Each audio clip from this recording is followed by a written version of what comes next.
बहुत सारे लोग ये कहते हैं कि 32 तक तो होना है वर्ल्ड वॉर। देखिए, इंडिया का अगर मैं यहाँ पर एक छोटा सा पॉइंट लेके फिर इसको एक्सप्लेन करूंगी। अगर हम इंडिया के चार्ट में देखें तो जून 2029 से जून 2032 का जो पीरियड है वो एक नेशनल वीकनेस का पीरियड है। तो अगर हम इसे थोड़ा और फाइनली समझें तो मैं कहूँगी जून 2030 से दिसंबर 31 का जो पीरियड है, इसमें रोहिणी नक्षत्र में शनि का प्रवेश हो जाएगा, जिसे हम शकट भेद कहते हैं। इसमें इंडिया पर भी अटैक होगा इस पीरियड में। तो वॉर की स्थिति देखिए, एक है वॉर हो रही है, एक है इंडिया भी उसमें तो ये मंथ पार्टिसिपेट करेगा। इंडिया में जब आपने बोला कि अटैक होगा इंडिया पर, कौन से मंथ में? रोहिणी का जो ये पूरा काल है, वैसे तो ये पूरा जो वृषभ राशि का काल है वो हम जून 29 से देखते हैं, मगर इसको स्पेसिफिकली देखें क्योंकि जून 29 से वृषभ राशि में प्रवेश करके शनि वक्री होकर वापस मेष राशि में आ जाते हैं। मगर अगर इसे हम क्लियरली देखें तो जून 2030 से जून 2032 ये 2 साल जो हैं ये वृषभ राशि का प्रवेश है। ठीक है, अब वृषभ राशि के अंदर 10 डिग्री से 23 डिग्री 20 मिनट जो है वृषभ राशि के अंदर वो रोहिणी नक्षत्र है। तो ये अप्रोक्सीमेटली जो है सितंबर अक्टूबर 2030 से ये पीरियड शुरू होगा और हम इसे 1 साल का आंक लेते हैं पूरा। इसमें भी रोहिणी में भी वो आगे जाके वक्री मार्गी होगा। तो इसलिए मैं अगर एक आंक लूं तो मैं कहूंगी सितंबर अक्टूबर 2030 टू सितंबर अक्टूबर 2031 ये एक नेशनल वीकनेस का पीरियड होगा जिसमें भारत पर भी अटैक होगा। तो अटैक करने वाला देश कौन सा होगा? क्या वो आपके जो सारे इजराइल भारत को नहीं अटैक कर रहा है, हमें तो जो बॉर्डर्स पे बैठे हैं वही लोग परेशान करेंगे। बांग्लादेश, चाइना, पाकिस्तान, हमें परेशान करने वाली ये 3 है। अब ये 3 को जहां जहां से सपोर्ट मिलेगी, मगर भारत विक्टोरियस होगा, इस बात में कोई दो राय नहीं है। पाकिस्तान का फ्यूचर आप कैसे देखती हैं? देखिए, पाकिस्तान का फ्यूचर तो श्री औरोबिंदो बता गए। वैसे अगर हम चार्ट में देखें तो एक समय आ जाएगा कि पाकिस्तान नाम का देश ही नहीं रहेगा, इसकी बाउंड्रीज ही नहीं रहेंगी। सॉरी टू से दिस, मैं किसी की मातृभूमि है वो, किसी भी देश को, मगर मैं ये कहूँगी जापान में एक सेइंग है और मैं इस बात को बिलीव करती हूँ। उन्होंने कहा कि वी रेवर बुद्धा, ठीक है, बुद्ध को हम मानते हैं, मगर अगर बुद्ध भी हमारे विरुद्ध हो जाए, हमारी मातृभूमि के विरुद्ध हो जाए, तो हम बुद्ध के विरुद्ध हो जाएंगे। अगर हमारा देव भी है, हमारा भगवान भी है, वो मातृभूमि के खिलाफ हो गया तो हम उसके खिलाफ हैं। मातृभूमि पूजनीय है। जननी जन्म भूमिश्च स्वर्गादपि गरीयसी। जिस भूमि का हम अन्न खाते हैं, हम ये नहीं कह सकते वो हम तो वहाँ वर्शिप करेंगे, वहाँ करेंगे। अन्न जहाँ का खा रहे हैं वहाँ के ऋणी हो गए आप। जिसने आपको स्थान दिया वहाँ के ऋणी हो गए आप। अगर आप उससे गद्दारी करेंगे तो इससे ऊंचा द्रोह, इस देशद्रोह का आपको पाप मिलेगा। आप कुछ भी कहते रहें, भूमि यहीं पर रह रहे हैं ना, यहीं का अनाज खा रहे हैं ना, यहीं की सुख सुविधाएं भोग रहे हैं ना, फिर आप कहें नहीं ये भूमि पे हम नहीं मानते, इसको ना मानिए, मगर जो कर्म का हिसाब है वो आपका ऋण ले लेगा इस पर। हम पाकिस्तान पर थे, मैंने कहा वो भी किसी की जन्मभूमि है, मगर जो देश मेरे देश के विरुद्ध जाएगा उसके लिए फिर मैं और क्या कह सकती हूँ। मगर यहाँ पर मैं एक ज्योतिषीय दृष्टि से बात कर रही हूँ, और ज्योतिषीय दृष्टि से जिस प्रकार के ग्रह हैं पाकिस्तान के, क्योंकि एक बार देखिए, अगर बहुत टेक्निकली हम इसको समझें तो बांग्लादेश भी एक बार कटा है, पाकिस्तान का एक हिस्सा कटा है। अब पाकिस्तान का अगर चार्ट देखें तो चौथे और छठे भाव के ये जो कॉम्बिनेशंस बन रहे हैं और जो दशाएं आने वाली हैं, क्योंकि अभी भी पाकिस्तान की मेष लग्न की कुंडली है, नवंबर एंड 2026 में राहु केतु का जो अक्स है वो बदलकर पाकिस्तान के चौथे और दशम भाव पर आ जाएगा। जैसे ही ये आएगा तो कोई ना कोई हिस्सा कटने का योग फिर से बन जाएगा। पाकिस्तान को बार बार ऐसे योग हैं कि अलग अलग हिस्से टूट रहे हैं, बालोचिस्तान भी अलग होगा। ये अब इसमें ये तो चार्ट है उनका, अब हम इसमें क्या प्लस और क्या माइनस, अब जो दिख रहा है हम वो आपको बता रहे हैं। तो ये डाउनफॉल का समय शुरू हो चुका है। गुरु को ज्ञान, धर्म और विस्तार का ग्रह कहा जाता है, तो उसके तेज चलने का मतलब क्या दुनिया पूरी तेजी से चलने लगेगी? नहीं, मैं ये कहूँगी कि जस्टिस डिलीवर होगा फास्ट फॉरवर्ड मोशन में। दुनिया तेज नहीं चलेगी, जस्टिस फास्ट फॉरवर्ड डिलीवर होगा। जो गलतियां थी वो सुधारी जाएंगी, जो गलत कारनामे जिन देशों ने किए वो सुधारे जाएंगे। आप ये समझें कि सृष्टि एक कॉस्मिक, जो एक सृष्टि का जो बैलेंस बिगड़ गया था वो अपने बैलेंस में आएगी। अब बैलेंस में जब सृष्टि आती है तो कई बार बली जाती है। अब कोरोना काल में अगर आप देखें तो आपने देखा बहुत से लोग गए, पोल्यूशन कम हुआ, प्रकृति अपने बैलेंस में आई, छोटी छोटी जो चिड़ियाँ जो लुप्त हो चुकी थी वो भी आपको सुनाई देने लग गई। वो पौधे, वो पेड़, वो फूल जो पहाड़ों में कभी, वो जड़ी बूटियाँ, वो दोबारा से प्रकृति ने अपना बैलेंस रिटेन किया और वो दोबारा से उगने लगे। तो अगर एक इंडस्ट्रियल रेवोल्यूशन के तहत हम प्रकृति का बहुत ज़्यादा नाश करते हैं तो वो अपना बैलेंस बनाने के लिए फिर पॉपुलेशन का नाश करती है। मगर आने वाला समय आप ये जान लीजिए पॉपुलेशन कम होगी, इस बात में कोई दो राय नहीं है, क्योंकि प्रकृति अपना बैलेंस फिर से बनाएगी। ये एक प्रकार का खंड प्रलय है जो 2020 से शुरू हुआ। ये ऑलमोस्ट 30 से 35 साल का एक खंड है, 2020 से 50 का। ये ऐसा नहीं है कि ये सिर्फ 32 में सब होके खत्म हो जाएगा, ये सिर्फ उसका एक फेज होगा। जैसे आपने कहा कि जनसंख्या बैलेंस होगी, बहुत सारे लोग जाएंगे। अभी कोविड भी आया जिसमें बहुत सारे लोगों ने अपनी जान गंवाई, अपने लव वंस को खोया, मगर तो दुनिया फिर भी सुधरी नहीं, उसके बाद भी सही गलत। आप देखिए अभी भी क्राइम कितना बड़ा हुआ है, अभी भी क्राइम बढ़ा हुआ है। क्राइम एक इंडिविजुअल लेवल पे, अब कंट्रीज भी एक दूसरे को, आप देखें यूएस तो मतलब बहुत समय से दादागिरी। अब ये दादागिरी सही नहीं ना कि आप हर एक कंट्री जो कर रहा है आप उसमें जाके कहें अब ये तुम्हारी गलती है और उस बंदे को आप सूली पे लटका दें। इराक के साथ यही किया यूएस ने। आप हर कंट्री को अपने आप को प्रोटेक्ट करने का फर्ज बनता है ना, बिल्कुल, है ना। तो आप ये नहीं कह सकते हम तो न्यूक्लियर पावर रहे पर तुम नहीं हो सकते। ये आप बताइए, जो बात सही नहीं। अमेरिका ये बोल रहा है कि हम ईरान तुम्हें न्यूक्लियर पावर बनने नहीं देंगे। जब आप खुद न्यूक्लियर पावर हैं तो आपको दूसरा उसको अपनी सपोर्ट या अपना प्रोटेक्शन का अलाउ होना चाहिए ना, अलाउंस होनी चाहिए। बिल्कुल। आप ये कैसे कह सकते हैं हम तो न्यूक्लियर वेपन चला सकते हैं या हम न्यूक्लियर पावर है मगर तुम नहीं हो सकते। अब बताइए ये कैसे सही है? जस्टिस नहीं है, ये तो गलत है। अगर उस पर कोई वार करेगा तो फिर वो क्या करेगा? अपनी प्रोटेक्शन तो करनी पड़ेगी। बिल्कुल। अब 32 तक का पीरियड, 25 से 32 7 साल का ये था, 25 चला गया, 26 पे ऑलमोस्ट गया। अब 27 से 32 ये जो 5 साल है, इसके बाद अगर हम 32 के बाद की बात करें तो क्या हम एक नए युग में प्रवेश करेंगे? सब कुछ बदल जाएगा जैसा आज है, बिल्कुल अलग दुनिया में प्रवेश, इस तरह का कुछ? मैं ये नहीं कहूँगी कि हम नए युग में प्रवेश करेंगे, मगर जब जब खंड प्रलय होता है तो जो युग चल रहा होता है उसके इफेक्ट्स का रिवर्सल होता है। अब जैसे कलयुग के इफेक्ट्स का रिवर्सल आएगा। अब बहुत से लोग मैं देख रही हूँ आजकल बहुत जगह जाके कहते हैं कि सतयुग आने वाला है। ऐसा कुछ भी नहीं है। अभी सिर्फ 5200 कुछ साल गए हैं इस कलयुग के और ये 4,32,000 कुछ साल का है और महज 5200 और कुछ साल गए हैं। तो आप देखिए अभी कलयुग कितना लंबा है। बहुत। मैं बहुत बार ये गणना भी देती हूँ, मनवंतर क्या चल रहा है, फिर ये इस मनवंतर में ये क्या कलयुग है, तो ये बड़ी लंबी चौड़ी गणना है। अभी वो बहुत ज़्यादा फिर टॉपिक से चला जाएगा, वो हम फिर कभी डिस्कस करेंगे। मगर मैं ये कहूँ कि ये 32 में ही सब कुछ चेंज हो जाएगा। मैंने आपको कहा कि 50 तक चलेगा ये खंड। इसके बीच में अनेक बार ऐसे फेजेस आएंगे, नेचुरल कैलेमिटीज पकड़ेंगी। अगर हम स्पेसिफिकली 27 और 32 के बीच का पीरियड देखें तो आप देखेंगे जैसे ये राहु केतु ये अक्स पकड़ेंगे कर्क और मकर का, ये अक्स लास्ट वीक ऑफ नवंबर 2026 में पकड़ा जाएगा। तो नवंबर एंड 2026 से मई 2028 तक राहु केतु इस अक्स में रहेंगे, कर्क और मकर के अक्स में। 27 में 28 तक चलेगा। तो 27 का तो पूरा साल राहु केतु मकर और कर्क के अक्स में है। ये जो अक्स है आप देखें इसमें यूएस में कितनी प्रॉब्लम आने वाली है। ये जब ये राहु केतु का गोचर कर्क और कैप्रिकॉर्न का होता है तो रिसेशन आता है, डिप्रेशन आता है। अब अगर हम पीछे मुड़ के देखें तो 2026 के अंत में राहु केतु इस अक्स में आ रहे हैं 2028 में तक।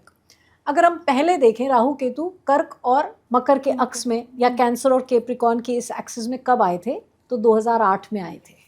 2008 आप जानते हैं कि इकोनॉमिक डिप्रेशन का समय था और यूएस में वो जो एक बड़ा हाउसिंग का वो जो एक बबल था वो बर्स्ट हो गया और उसके बाद डिप्रेशन आया। ठीक है।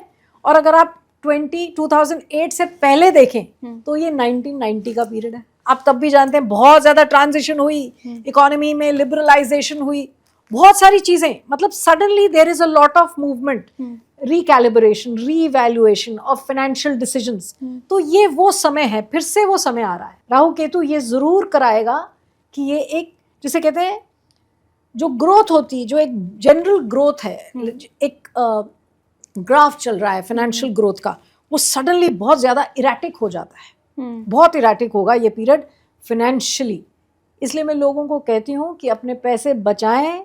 उस तरीके से आप हाई रिस्क हाई इन्वेस्टमेंट नहीं कर सकते थे जैसे आप पहले कर रहे थे, क्योंकि राहु केतु का ये अक्स बदला नहीं और मार्केट्स क्रैश कर सकती हैं। अनेकानेक कंट्रीज जो हैं वो इसकी चपत में आएंगी और आपको ये ज्यादा महसूस होगा। ये शुरू हो रहा है लास्ट वीक ऑफ नवंबर 2026 से, मगर उतना महसूस नहीं होगा, ज्यादा महसूस होगा 1 जून 2027 से। तो अगर हम इसे छोटा करें तो 1 जून 2027 से मई 2028, ये जो पीरियड है इसमें शनि मेष में आ चुके होंगे, राहु जो है कर्क और मकर की धुरी को पकड़े हुए हैं और मेष राशि से दशम दृष्टि से राहु जो है वो मकर को देखेंगे। जहां मेष में बैठा शनि जो है दशम दृष्टि से मकर को देखेगा। मकर में राहु का गोचर होगा। फाइनेंशियल स्लो डाउन का पीरियड है ये। और गुरु 1 जून 2027 टू मई 2028 फाइनेंशियल स्लो डाउन का पीरियड है, मगर इसमें ज्यादा हिट होगा यूरोपियन और यूएस मार्केट्स। 10 नवंबर 2026 से मंगल सिंह राशि में प्रवेश करेंगे और 10 नवंबर से 10 मार्च 2027, 10 नवंबर 26 से 10 मार्च 2027 सिंह राशि में वक्री मार्गी। ये यहाँ पर प्रॉब्लम सिर्फ बृहस्पति की नहीं आएगी, यहाँ पर ये मंगल की भी प्रॉब्लम आएगी और ये सिंह राशि की ऐसे प्रॉब्लम आएगी। अब यहाँ पर एक टेक्निकल पॉइंट ये है कि मंगल जो है भारत की कुंडली के लिए 64वें नवांश का स्वामी है और बृहस्पति जो है वो 22 रेशकोना का लॉर्ड है। इन दोनों का ये जो भारत के सिंहासन पे ये जो वक्री मार्गी होने का ये कॉम्बिनेशन है, जिसमें मैं इंडिया की बात कर रही हूँ अभी, जिसमें बृहस्पति अष्टमेश भी है। आप देखेंगे रूलिंग गवर्नमेंट में प्रॉब्लम आएगी, रूलिंग गवर्नमेंट में प्रॉब्लम आएगी और प्राइम मिनिस्टर अपना टर्म कंप्लीट नहीं करेंगे। लेकिन बहुत सारे एस्ट्रोलॉजर कह रहे हैं नहीं कंप्लीट करने वाले हैं, ये उसके बाद हो सकता है एज की वजह से, क्योंकि ऐसा माना जाता है बीजेपी में 75 के बाद वो अलग बात है। मैंने कहा कि अपना टर्म कंप्लीट नहीं करेंगे। क्या होगा, मतलब क्या देख रहे हैं आप? मैं ये नहीं कह रही हूँ कि कोई, मैं कह रही हूँ विलिंगली, जैसे हम रिले रेस में बेटन आगे किसी को फॉरवर्ड कर देते हैं ना, रिले रेस में बेटन आगे चला जाता है तो बेटन आगे चला जाएगा, मगर यहाँ पर कुछ ऐसा पर्टिकुलरली होगा जिससे ऐसा आपको दिख जाएगा अगले साल। बेसिकली ये पीरियड जो है ये अक्टूबर 26 से ये प्रॉब्लम पिक करने वाली है। 10 नवंबर 2026 से 10 मार्च 2027 ये जो पीरियड है ना, ये इसमें ऐसे कुछ इवेंट्स होने वाले हैं जो बहुत ज़्यादा डिसाइसिव होने वाले हैं। ये ज़रूरी नहीं है कि डिसीजन इसी में या काम इसी में ऐसा रूलिंग गवर्नमेंट डिसाइड करे, मगर इसमें कुछ डिसाइसिव होगा जिसके कारण ये डिसीजन फिर अगले साल तक आपके पास आ जाएगा। आपने बताया कि सत्ता परिवर्तन जैसी कुछ चीजें हो सकती है। सत्ता परिवर्तन नहीं कहा, मैंने कहा कि मोदी जी अपना टर्म कंप्लीट नहीं करेंगे। तो अगर हम सत्ता दल की बात करें तो क्या ये जो गुरु अतिचारी हुए हैं ये सत्ताधारी दल को मजबूत करते हैं या फिर कमजोर करते हैं, पावर देते हैं या फिर पावर छीन लेते हैं? सिंहासन हिलता है, इसका ये मतलब नहीं कि बीजेपी अभी पावर से जा रही है, ऐसा कुछ नहीं होने वाला। कि भारत की कुंडली में मंगल की दशा चली और बीजेपी की कुंडली में भी मंगल की दशा चल रही है, दोनों के मंगल परस्पर बड़े अच्छे तरीके से अलाइंड हैं। कांग्रेस पावर में नहीं आ रही है सेंटर में, ये बात आप आने वाला समय भी ये दूर तक नहीं दिख रही। 29 में आपने बोला कि बीजेपी है। तो कांग्रेस के चांसेस कब तक आपको क्या दिखते हैं या फिर कांग्रेस पूरी खत्म हो जाएगी? ऑलमोस्ट खत्म होने की कगार पर आएगी। जैसे मैंने एक चीज़ और सुनी है, बहुत सारे लोग ये भी कहते हैं कि अगर कांग्रेस का नेतृत्व राहुल गांधी से लेकर प्रियंका गांधी को दे दिया जाए तो हो सकता है कांग्रेस में थोड़ी जान आ जाए, तो ऐसा कुछ है? ऐसा मैं नहीं कहूँगी, क्योंकि अगर अब ये कमान प्रियंका गांधी जी के भी हाथ में आ जाए तो भाग्य नहीं बदलता हुआ दिखता कांग्रेस का। वैसे तो और भी बहुत से समझदार लोग हैं कांग्रेस में, हर पार्टी में होते हैं, देखिए ऐसा नहीं है, अच्छे बुरे लोग सब जगह होते हैं, पर भाग्य की बात है। मगर अगर हम ये कहें कि अब अगर प्रियंका गांधी जी के हाथ में कमान आ जाए और कांग्रेस को पावर मिल जाएगी, द आंसर इज नो। एक टीवी शो चल रहा था, उसमें एक ज्योतिषी थी शायद, उन्होंने ये कहा कि राहुल गांधी को पॉलिटिक्स छोड़कर जर्नलिज्म ज्वाइन कर लेना चाहिए, वहाँ पर उनका करियर बहुत बनेगा, या फिर किसी रेस्टोरेंट इंडस्ट्री में चले जाएं वो। तो आपको इस पर आपका क्या कहना है? क्या राहुल गांधी पॉलिटिक्स, उनके लिए पॉलिटिक्स बनी है या नहीं, ये सवाल ज़रूर आता है मन में। क्योंकि हम कमेंट में देखते हैं ना, जब भी आप अगर देखिए, एक अगर न्यूट्रल होकर भी देखिए, आप कमेंट में जाइए, लोग ये कहते हैं कि कांग्रेस को कोई पसंद ही नहीं करता। लेकिन हम कमेंट्स देखें, सब कमेंट तो फेक नहीं हो सकते ना। बहुत सारे लोग हैं जो कमेंट्स में लिखते हैं next PM Rahul Gandhi, next PM Rahul Gandhi. तो फिर क्या ऐसा चीज़ है जो राहुल गांधी को रोक रहा है? भाग्य नहीं इस प्रकार का। ये तुला लग्न की कुंडली है राहुल गांधी जी की, और ये पीएम का चार्ट नहीं है। ये पीएम का चार्ट नहीं है। आपने चार्ट देखा है राहुल गांधी का? बिल्कुल। तो आपको क्या लगता है कि किस फील्ड में वो जाते तो ज़्यादा सफल होते? देखिए, अब मैं आपको इसमें एक और बात बताती हूँ, किस फील्ड में जाते और सफल होते, मगर उनका भाग्य दिखा रहा है कि वो यहाँ पर ही इसी जो कार्य कर रहे हैं वही करते रहेंगे, मगर उसमें सफल नहीं होंगे, ये दिखा रहा है चार्ट। जैसे होता है ना, हम जब आजकल ऐसा चला हुआ है। और आपको मैं एक और बात बताऊं कि इस चार्ट में हम ये भी देखते हैं, और देखिए मैं ये प्रिडिक्शन है, ये मतलब आप चार्ट में ही दिखता है कि जैसे ही सोनिया गांधी जी की हेल्थ खराब होती है और कोई ट्रैजिक खबर आती है, तो ये सिचुएशन बहुत ज़्यादा वीक दिखती है उसके बाद। बहुत से लोग ये भी बोलते हैं कि ये कर्म है गांधी फैमिली के, है ऐसा? यस। तो हमारे पूर्वजों ने जो किया, मेरा दिमाग में ये भी आता है कि जो करके चले गए उनका भुगतान हम क्यों भुगत रहे हैं? ब्लड लाइन है ना, ब्लड लाइन है ना। आप आज करते हैं, आप अपने पितरों का श्राद्ध करते हैं, जो अधो योनि में गए हैं, आज आप दान पुण्य करते हैं श्राद्ध में, तो वो जो नीचे गिरी हुई आत्माएं हैं, आप उनको उठा सकते हैं। इसका मतलब आपका क्या कनेक्शन है कि आप आज पिंड करेंगे श्राद्ध में, और वो जो अधो योनि में भटकती आत्माएं हैं वो उठने लगेंगी। इसका मतलब आप जानते हैं, जब कोई तीर्थ करने जाता है तो उसके जो पितृ हैं वो सूक्ष्म रूप में उसके साथ चल पड़ते हैं कि हाँ, गंगा स्नान करने जा रहे हो, हम भी साथ जाएंगे। और वो जो पड़ोसी होते हैं ना, जो मृत हैं, वो पड़ोसी जो है, उनका कोई व्यक्ति नहीं जा रहा गंगा स्नान करने, तो वो आपके पितरों को बोलते हैं मैं भी साथ चलो, ये तुम्हारा जा रहा है, मुझे भी साथ ले जाओ, मेरा भी हो जाएगा। तो वो आपस में नेगोशिएशन चलती है वहाँ पे, अच्छा चल तू भी चल। तो ये जो एक बंदा जा रहा है ना, जैसे मैं आज गई, तो वो सारे मेरे साथ जाएंगे, और चलो अमावस्या पे ये हमें भी तार देगी। भगीरथ ने अपनी 21 पीढ़ियां तार दी। कैसे तार दी? वो तो जा चुकी थी। आपका डीएनए कैसे हम बताते हैं ये चला गया बंदा, इसके बच्चे का देखो डीएनए मैच करता होगा। वो जो खून है ना, वो सिर्फ लिटरल नहीं है, उसका एक कनेक्शन है। ऐसे ही गोत्र का कनेक्शन, हम क्यों कहते हैं ये गोत्र में ऐसे नहीं विवाह हो सकता है, कनेक्शन। अब 27 में यूपी का भी इलेक्शन है, योगी जी जीतेंगे। योगी जी जीतेंगे, चार्ट उनका ये क्या था? अभी योगी जी आगे जाके पीएम बन जाएंगे।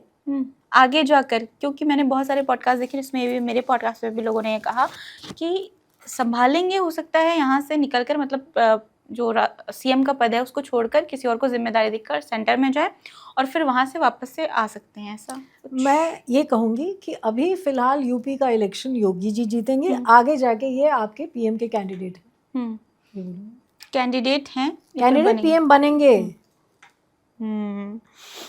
और इस देश में गौ रक्षा का कानून बनाएंगे, ये भी जान लीजिए।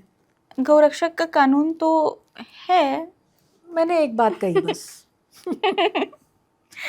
मोदी जी उसको रिफाइन कर देंगे। मोदी जी की कुंडली भी आपने देखी होगी। अब हम ये देखते हैं कि मोदी जी के सिर्फ उनके नाम से, उनके फेस पर हम बहुत सारे इलेक्शन जीत जाते हैं। एक चीज़ और देखी जाती है कि कुछ भी बीजेपी का डिसीजन होता है, अगर कुछ भी कोई भी लॉ ला रही है, लोग विरोध करना चाहते भी हैं, लेकिन फिर भी उस तरह से नहीं कर पाते जैसे पहले की गवर्नमेंट में, कांग्रेस की गवर्नमेंट में करते थे लोग विरोध। तो इसका रीज़न क्या है? प्रधानमंत्री क्या वाकई में, बहुत से लोग कहते हैं ये बहुत प्योर आत्मा है, सोल हैं, आध्यात्मिक पुरुष हैं, ऐसा है, उनकी कुंडली में ऐसा कुछ दिखता है कि कोई विरोध ही ना कर पाए? या फिर आपने बोला ना कि अभी वो छोड़ देंगे अपना कार्यकाल, बीच में से चले जाएंगे, तो क्या लगता है आपको कैसी है उनकी कुंडली। और एक चीज़ और, जैसे ये भी बोला जाता है कि रोल उनका जो है वो छोड़ दिया उन्होंने। आपने बोला राष्ट्रपति नहीं बनेंगे, उनके संन्यास लेने के बारे में भी ये कहा जाता है। मैं किसी से बात करी तो उन्होंने कहा कि संन्यास मोदी जी नहीं लेंगे, उसके बाद भी वो पॉलिटिक्स में इन्वॉल्व रहेंगे और उनका रोल कुछ ना कुछ होगा। हाँ। तो ये कुंडली बताती है कि अब मोदी जी का जो ये एरा चल रहा है इस पे कभी भी फुल स्टॉप लगेगा या फिर नहीं। देखिए, मोदी जी का तो मैंने आपको बताया कि ये वाला टर्म कंप्लीट नहीं करेंगे, ठीक है, मगर अपने तरीके से जैसे जुड़े रहेंगे, कार्य चल रहा है उसमें जुड़े रहेंगे। उसमें मैंने ये नहीं कहा कि वो बिल्कुल विलुप्त हो जाएंगे, सीन से चले जाएंगे, ऐसा मैंने नहीं कहा, ठीक है। बट ये एक पावरफुल चार्ट है, मोदी जी का चार्ट एक बहुत ही पावरफुल चार्ट है। आप देखिए कैसे कैसे डिसीजंस लिए गए, कैसे कैसे डिसीजंस जो किसी ने सोचा लिए ही नहीं जा सकते वो लिए। 370 ऐसे ऐसे डिसीजंस लिए। मैं एक क्या एग्जांपल दूं आपको, ऐसे ऐसे डिसीजंस लिए जो इम्पॉसिबल थे। तो मैं ये कहूँगी कि एक तरीके से देखा जाए तो जब मोदी जी आए तो भारत को सन ऑफ द सॉइल जिसे कहते हैं ना, अपना ही एक व्यक्ति मिला। उससे पहले तो ऐसा लग रहा था कि हम अपने देश में बेगाने हो रहे हैं, मगर मोदी जी ने तो ऐसे डिसीजंस लिए, ऐसे पॉलिसीज बनाई, ऐसे कार्य किए that he became larger than life. जैसे किसी की एक ऐसी आभा बनती है कि आप कहते हैं लार्जर देन लाइफ आभा हो गई और है मोदी जी की, तो वो लार्जर देन लाइफ आभा या जो लार्जर देन लाइफ जो एक पर्सनैलिटी है वो तो नहीं जा रही है, वो तो नहीं जाएगी। वो व्यक्ति को आप हरा नहीं सकते, हरा नहीं सकते, अपनी मर्जी से छोड़ दें वो और बात है। अब हरा दें तो भी मतलब उनका वो he will play it on the front foot, मैं ये बोलूँगी। ट्रम्प को लेकर आपको क्या लगता है? मोदी जी की बात कर ली, राहुल गांधी की बात कर ली, अब ट्रम्प के बारे में बताइए।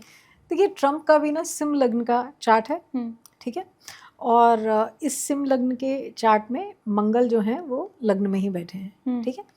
अब ये चार्ट में भी अगर हम देखें तो बृहस्पति शुक्र बृहस्पति, मैं हमेशा कहती हूँ जब ये दशाएं चलती हैं तो राजा से रंग, रंग से राजा।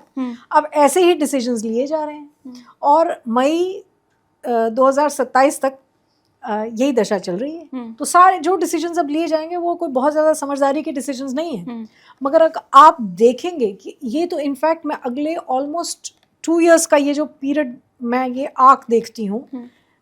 जैसे हमने देखा कितनी पहले भी हमने देखा कि ट्रम्प पर अटैक हुआ, तो आप देखेंगे अभी भी ऐसा विद्रोह होगा कि मतलब he can again B attacked in one of his sessions और समथिंग। तो ये कब तक ऐसा हो सकता है? मतलब ये अब जैसे कहते हैं ना यूएस कमज़ोर से कमज़ोरी, एक और सीढ़ी नीचे, एक और सीढ़ी नीचे।